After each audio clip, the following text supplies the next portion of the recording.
તો મિત્રો આજના નવા એક ફરી વ્લોગમાં તમારું સ્વાગત છે। અને મિત્રો અમારા ગામમાં નવરાત્રી થઈ ગઈ છે અને આજ છે પહેલું નોરતું। તો મિત્રો આજ રાત્રે સાંજે થાય પહેલું નોરતું। તો મિત્રો અમારા ગામમાં કેવી નવરાત્રી થઈ છે તે હું તમને બતાવું, તો તમે વ્લોગમાં જોઈ લો।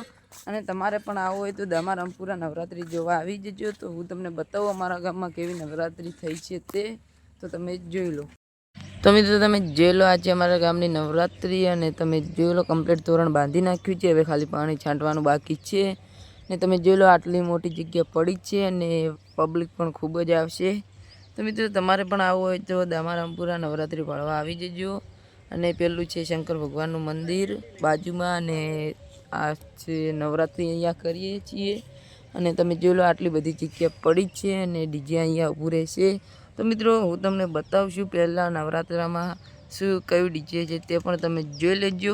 તો મિત્રો હાલ ગુગ મહારાજનું મંદિર ધોવાનું છે, કારણ કે નવરાત્રી આવે છે એટલા માટે ને। અને તમે જોઈ લો લેટર પાઇપ પાણીની ચાલુ કરી નાખી છે અને અડધો અડધ ગુગ મહારાજના મંદિરની સફાઈ કરી નાખી છે। ને હવે ખાલી મંદિર ધોવાનું બાકી રહ્યું છે, પછી એકદમ મંદિરની સફાઈ થઈ જશે। તો મિત્રો થોડી નળી વધારે જોઈએ છે તેટલા માટે હવે ઓકી લાવવું પડશે વાળવા માટે, ત્યારે પાણી આવશે ત્યારે નળી પોકશે અને મંદિર ધોવરાશે। તો તમે વ્લોગમાં બન્યા રહેજો। તો મિત્રો નવરાત્રી આવે છે તેટલા માટે ગુગ મહારાજનું મંદિર સાફ કરવાનું છે। તમે જોઈ લો હાલ સફાઈ ચાલુ છે અને થોડા ઘણા તો સફાઈ કરી નાખી છે। ને હવે ખાલી આ ખોડ ઉખાડીને બહાર નાખવાનું છે, નકર સળગાઈ દેવાનું। અને અંદરથી પણ પાણીથી ગુગ મહારાજનું મંદિર ધોવાનું છે। આ લેટર પાઇપથી ડાયરેક્ટ પાણી લાવીને મંદિર ધોવાનું છે। તો મિત્રો તમે જોઈ લો અડધો અડધો સફાઈ કરી નાખી છે। આ બાજુ તાતણ નાતા તે પણ ઉખાડી દીધા બધાય। તો મિત્રો તમે જોઈ લો આ છે ગુંજીનું ઝાડ અને ગુંદ પણ આવે છે આને। તો મિત્રો તમે વ્લોગમાં બન્યા રહેજો। તો મિત્રો ફાઇનલી ગુગ મહારાજનું મંદિર પણ ધોઈ નાખ્યું છે। નવરાત્રી આવતી હતી તેટલા માટે ગુગ મહારાજના મંદિરની સફાઈ કરી નાખી છે, એકદમ ચકાચક કરી નાખ્યું મંદિર। તો મિત્રો વરસાદ પડવાથી એકલી ઉલ ચોટેલી હતી તેટલા માટે હવે ગુગ મહારાજનું મંદિર ધોઈ નાખ્યું છે। અમે પણ ધોવાનું જ હતું, નવરાત્રી આવતી હતી સામે એટલે। ને તમે જોઈ લો હવે કલર કરવાનો છે। આજે પાણી કમ્પ્લીટ સુકાઈ જાય કાલે કલર કરવાનો છે।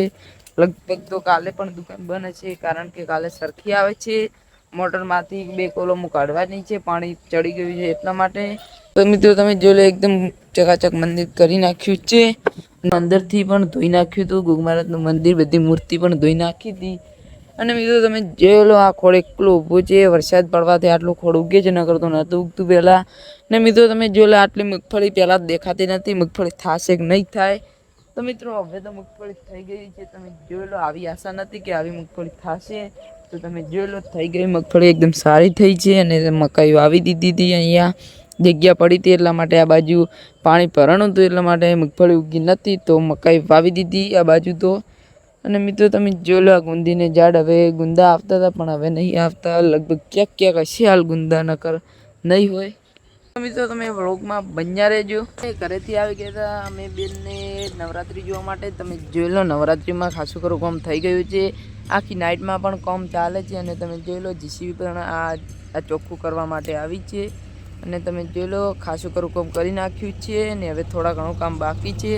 આજે થોડા ઘણું કામ બાકી છે તે પણ આજે દિવસે કરી નાખીએ અને રાતના 12 વાગ્યા સુધી કામ કરશે। અને મિત્રો તમે જોઈ લો નવરાત્રી જોવા પણ તમે આવજો દમારામપુરા ગામમાં। અને મિત્રો આજના વ્લોગમાં તો બસ આટલું જ ને। આજનો વ્લોગ સારો લાગે તો લાઈક અને સબસ્ક્રાઈબ કરતા જજો। મળશે બીજા વ્લોગમાં, બધાને જય માતાજી, જય દ્વારકાધીશ।